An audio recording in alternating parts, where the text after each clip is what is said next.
Hi, I'm Paddy Howe. I'm the geologist at Lyme Regis Museum, and today we're going to be looking at a few fossils, some things you can find in this area. The first thing I have to say though is probably the most important. That's a little bit about safety, and behind me we have the cliffs, part of the Blue Lias, and these rocks are around 200 million years old. The main thing about them is they are extremely soft and crumbly. Rockfalls can happen at any time without any prior warning whatsoever. So the first thing I'm going to say really is to keep away from the cliff face itself. Most fossils we find are just lying around on the beach, and you don't really need to be up at the cliff face. It is extremely dangerous.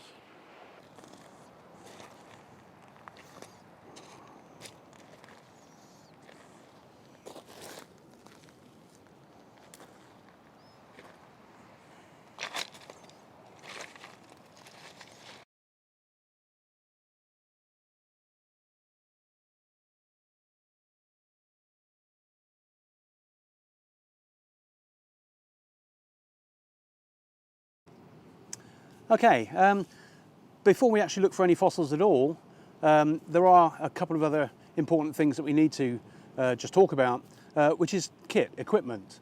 You don't need a lot of equipment, but some of it is absolutely vital. So first and foremost, sturdy footwear. This is a nearly brand new pair of walking boots. They won't last. If you're out here all the time, they won't last very long. I'll get through a pair of these in a year with no problems at all. But sturdy footwear, sensible clothes, just for whatever the weather is. So really hot sunny day like this, so I'm in a t-shirt. In the winter, of course, you might want a raincoat or something warmer, a fleece, something like that. And the most important piece of clothing is a hat. I always bring a hat. I never go fossiling without a hat. And I always wear a peaked cap. For several reasons. Firstly, the peak will keep the rain or the sun out of your eyes. Wearing a hat also means you don't get sunburnt on your head. I've used my hat to bail water out of rock pools, to get at fossils. I've wrapped fossils in my hat, so it's a really useful and versatile piece of equipment. Okay, another piece of vital equipment is this. It's the local tide timetable. Costs a couple of pounds for a year's worth of tide information, and that can save you a life. So absolutely vital. You don't want to have to call out the lifeboat or any other organisation, the Coast Guard. They'll be not very happy with you and will be extremely embarrassing. The next thing, water. It's easy to get dehydrated out here on the beach, so water is essential. And I always bring water. I don't bring orange juice or anything else. Sometimes I'll use the contents of my water container to wash fossils, wash the mud off so I can see them better. You don't want to do that with orange juice. It makes your fossils all sticky and horrid. But water, absolutely essential. On a more fossily theme, the next piece of kit, people always assume that you should use a hammer. I do bring a hammer. This is a 2-pound geological hammer. If you use an ordinary hammer, a claw hammer or a ball peen hammer, these are not suitable for hitting hard rocks, and they're the wrong shape. So you really do want the genuine article. This one weighs about 1 kilo. If you're going to be hammering, you will need these as well, eye protection. So just a little pair of safety glasses. You can pick these up from builders, merchants, places like that. Usually, perhaps £6 or £7 for a decent pair. These ones also, the protection comes around the side, so nothing's going to get into the side of your eye. If you use big old chemistry lab goggles, what you can find is if you're then hammering, they can tend to steam up, and you get a bit sweaty while you're hammering, and they're not so good. Okay, something else you should bring with you anywhere if you're out in the open, slippery rocks, sharp rocks, anything like that, is a small first aid kit, or at least some plasters. Certainly when you hit a lot of the rocks that we hit, they can be hard and splintery, and it's not unusual to get bits going into your hand, and of course they could go into your eyes or other parts of your body. So those are essential. And the last piece of kit may not seem obvious, but it's this. And this is a case which has my phone inside. I have lost 2 phones to the rain already. I'm not going to come out here with a 600-pound phone, certainly. Yeah, so one of these little waterproof cases, which also float, can be very, very useful. Another piece of kit which is absolutely essential and people forget about all the time is a bag. So this is my rucksack. It's a bit of a mess and it's only 2 years old. You know, this environment really is tough on your kit, but a sturdy bag, it doesn't have to be a rucksack, even a carrier bag, something. Sooner or later you're going to find something which doesn't just fit in your pocket. So you really do want something to carry your stuff, or any food or drink that you might want to bring as well.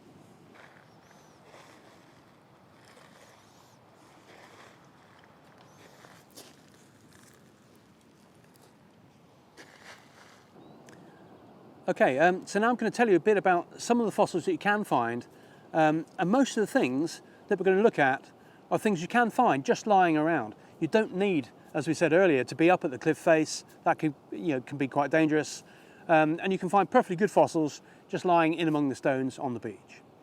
So I'm going to start with the bones that we find, and this is the most common bone of all. That's a vertebra, piece of backbone. And this one is from an ichthyosaur, so a creature that looked a little bit like this. This one shows a number of features, so the 2 little pads on the top, little lumps where the ribs would attach on each side. But obviously when we find some of these things, they've been on the beach for some time. And I have another example here, which is a little different. So this one, I think that's probably the top, but I'm not sure. I can't really see any rib attachments, but it has the main things we look for. It's more or less, they're usually more or less circular, and they have this dip in each side. And this one, even though it's really worn, you can still see a little bit of that dip on each side, and that's what gives it away as being a piece of backbone from an ichthyosaur. Now, when we find vertebrae, they're not always on their own, so sometimes you can find several joined together. What I have here are 2 quite good sized vertebrae, still joined together, and again these were lying on the beach just like this.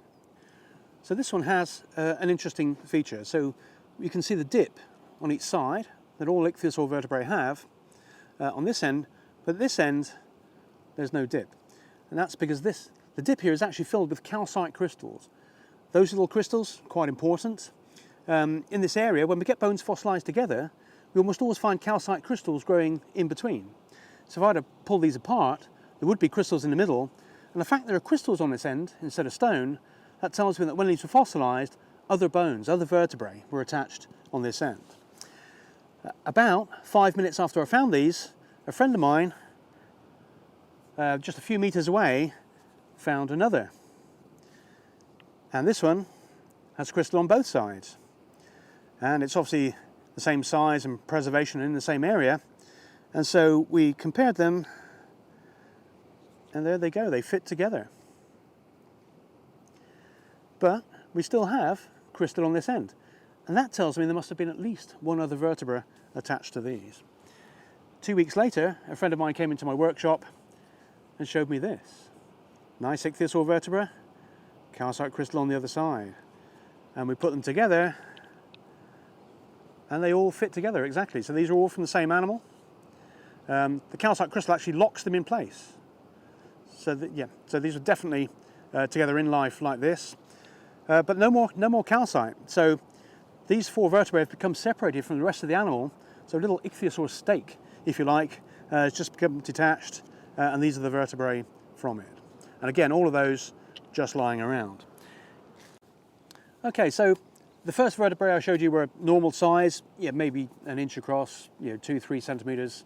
The next ones I showed you were slightly bigger, but if you're really lucky, you can find quite big vertebrae. Bigger animals are much less common. Most vertebrae, like I say, this kind of size. This is much bigger, but much rarer. You wouldn't expect to find one of these every day. If I'm here on the beach, a small vertebra I would expect to see pretty much every day. But one like this size, I might see maybe 2 or 3 a year like this, and that's in really good condition, and that was a really nice find. Now we find other bones from other animals. It's not just ichthyosaurs that we find here, although they were the most common reptiles. The next most common reptile is this, a plesiosaur. So a sea-living reptile, small head, long neck, big body, 4 big flippers, and many people of course believe the Loch Ness Monster to be a surviving plesiosaur. There are all sorts of reasons why that may not be the case. And we do find bones from them as well. And here I have a plesiosaur vertebra, and it has a few different features from those of the ichthyosaur. These are obviously different from ichthyosaur vertebrae. I can show you the features that tell us or show us those differences. So the ichthyosaur vertebra, it's got this dip in each side, and it's quite short. The length is about half of the width of the vertebra. With plesiosaurs, the proportions are different. So if we look at this one, you see the diameter is about the same, but you see the length of the plesiosaur vertebra is much greater. It's about twice as long as the ichthyosaur vertebra. Also, it doesn't have such a big dip on each end. It's a lot flatter. And it's those features that enable us to tell that's from a different creature. Plesiosaur vertebrae are much less common than those of ichthyosaurs. So for every 30 or 40 ichthyosaur vertebrae you find, you'll probably only find one of these. Again, we do find more than one sometimes. And what I have here is pretty much a pebble, but if you look carefully, you can see something on this side. So what we have here is parts of 3 plesiosaur vertebrae. So a complete one here in the middle, then you can see there's a junction here and a junction here, then parts of 2 other worn vertebrae on each side. Something else which is of interest, when we see fossils, they're often easier to see when they're wet. So I'm just going to make these wet, and you will hopefully see the difference. And you can probably now see that's really standing out. There's a lot more contrast, easier to see. So, yeah, don't be a fair weather fossiler. If it's raining, that's a good time to go. Okay, the next fossil I'm going to talk about is something a little unusual, and it's this. Now, that probably just looks like any old stone to most of you out there, but it's actually quite an interesting fossil. And this is a coprolite, and that's the name we use for fossil poo. So that's a big piece of fossil poo, and again was found just lying around on the beach. Okay, so this is the coprolite, a big brown amorphous blob, and these are really difficult to spot. They're the hardest thing to learn to spot. No 2 of these ever look the same. This one's quite plain and relatively boring, but sometimes we find ones like this. So we can see lots of fish scales, all these black shiny pieces, and sometimes you can identify the fish from the scales. It's often harder to identify the animal that produced the coprolite in the first place. This one, the other one, these are probably from ichthyosaurs. They were the most common reptiles here, so it's just most likely. We do find other ones, however, which can give us more of a clue as to the animal which produced them. So this one, you can hopefully see, has a little series of grooves running around here. It has a spiral structure, and that tells us it's almost certainly from a shark. And sharks have spiral valves in their intestines which create that shape. This one also has fish scales and some of the other things that we've seen in the other one. Now, you may have come across the expression, you can't polish a turd. Yes, you can. This is a piece of fossil poo, and I had a good friend of mine, this is the unpolished surface, had a good friend of mine polish it, and this is the result. I use this as a paperweight on my desk at home, and it really is a wonderful, wonderful tactile object for a piece of poo. Victorian ladies used to wear this stuff as jewellery when it was polished without knowing exactly what it was. But yeah, wonderful material. Okay, now I'm going to talk to you about some of the invertebrate fossils we find, so animals without backbones or skeletons. All the things I've shown you so far have been from the early Jurassic period, so around 200 million years old. We do have some younger rocks here as well. So you can probably see at the top of the cliff a sandy coloured layer. This is a Cretaceous rock. It's called green sand. It's about 112, 114 million years old. And above that there used to be chalk all the way along here. That's all gone, all eroded from the side of Lyme, but we still have chalk to the west. And what we find in the chalk is flint. And occasionally in those flints we find these. And this is a sea urchin. This one's called micraster. It's one of the heart urchins. And you can hopefully see it's got 5 little rays on the top that form a flower-like pattern. On the underside, there's a little dent just in here. That's the animal's mouth.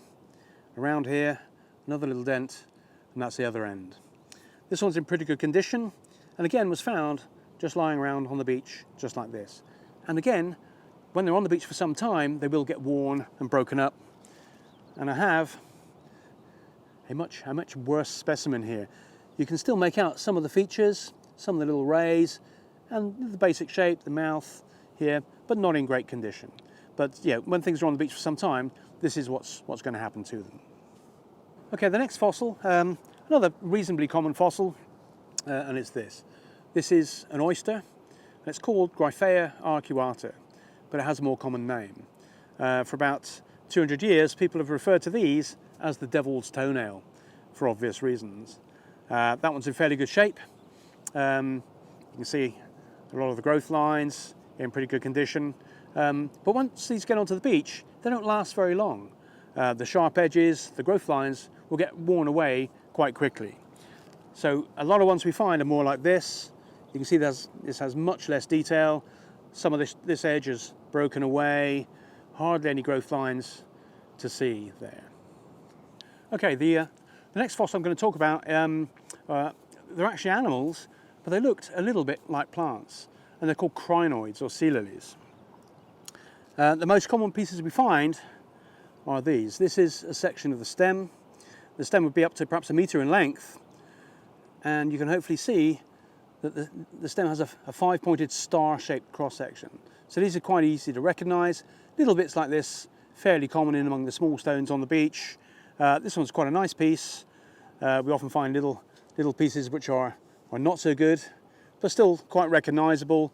You'll see the little parallel lines running across there. And it's that kind of symmetry that makes it stand out from everything else that's on the beach.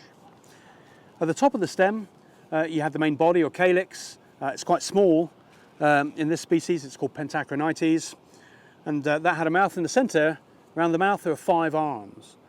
Those arms had feathery extensions. They'd open the arms out into water currents to filter food. They'd pass the food to the mouth in the centre. This piece shows some of the arms from the top of the crinoid. They probably would have come up to about here somewhere, so missing some of this. Again, this piece has been on the beach for a little while. And that's quite nice because it shows pretty much a complete head.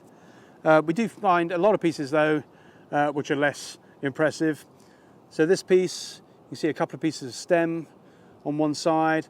On the other side, it may be difficult to see, but there are lots and lots of little feathery arms from the top of a crinoid. And this is solid crinoid. There's no stone here at all. It's just entirely made of fossil, and again, that piece just lying around. The next fossils, now these are very common fossils. In fact, the only thing that, if I'm on the beach, I'd guarantee to find every single day. They are bullet-shaped objects made of calcite crystal. So these are remains of fossil squid, or a squid-like animal. And it's a creature that looked a little bit like this. This creature is called a Belemnite, and this part is called the guard. It's a bit like the shell of a cuttlefish. So it would go inside the animal at the back, something like that. The rest of the animal's body was soft. We don't usually find that preserved as a fossil, but occasionally the soft parts are preserved. That's how we know roughly what they look like. A complete guard will have a point at one end and a cavity at the other. And the cavity is often filled in with a bit of mudstone or a bit of limestone. But these are also made of calcite crystal. These get smashed up quite easily. Most bits we see will just be little tubes, little cylinders like that, or the broken off pointed ends of bigger specimens. Okay, the last fossil I'm going to talk about is probably the most iconic fossil. It's the one that pretty much everyone will recognise, and it's this. This is an Ammonite, so cephalopods related to squid and octopus and cuttlefish, usually having a spiral shell like this. And this is obviously just a model, so we've got the soft parts. We don't normally, well, in fact, the soft parts have never been found for ammonites. So a spiral shell, the chamber's in the centre of the shell, filled with a mixture of gas and water. This would allow the animal to float around. Now, we can find ammonites lying around, but most of the time what you'll see are little squashed ammonites like this. So these are in fairly soft rocks, and the rock hasn't protected the ammonite, so they've been crushed. But sometimes we find other much harder rocks like this. If you know the kind of rock to look at, you can split them open, and if you're really lucky, you'll have something like this inside. So that's quite a nice ammonite, one called Xipheroceras, in pretty good condition. That's bigger than most that we find. Most are a lot smaller, and it doesn't have to be a big piece of rock. So this is a small fragment of rock I found. I recognised it as the right type of rock, and I could see a little white mark on here, and that's the cross section of an ammonite. So I knew it was a stone that could contain other ammonites, and even though it's so small, I broke it open. You can hopefully see a lovely crystal ammonite inside. Out of interest, the brown material here is the shell of the ammonite. That comes away with the stone. The white material here is calcite crystal, which has grown inside the ammonite's empty shell. The other thing we do find are metal ammonites, and people often think these are fake or bits of jewellery that people have dropped. So what I have here is a little ammonite made of iron pyrite, or fool's gold. That's a compound of iron and sulphur, and it's filled in the empty shell and forms a natural cast. And these ones we can find just lying around. Now, when we're out looking for fossils, it's worth remembering that the tide roughly sorts things into sizes. If you're looking for something that's maybe 2 or 3 centimetres across, then you need to look among stones of that kind of size. You may or may not have noticed in that last few seconds of film that there was a fossil in that shot, and it's here. This is an ichthyosaur vertebra. Looks like one from the tail. It's in fairly good condition and about average size. Okay, I have one more thing to show you, just to illustrate the quality of some things that you can find just lying around. I found this probably about 15 or 18 years ago, something like that, and it was just lying on the beach. So this is part of an ichthyosaur's jaw. So you can see teeth all the way down here. It's 3D as well, so we have teeth on the other side. This is the nostril. So the skull would come up here, it'd have a big eye about here, the end of the snout down here somewhere. And again, this was just lying in the sand, just a little bit of it poking out, but you know, I could see enough to know exactly what that was going to be. This is a more unusual find. Most days, most years, you probably won't find something like this just lying around. But it does illustrate what can be there to be found on a very, very good day.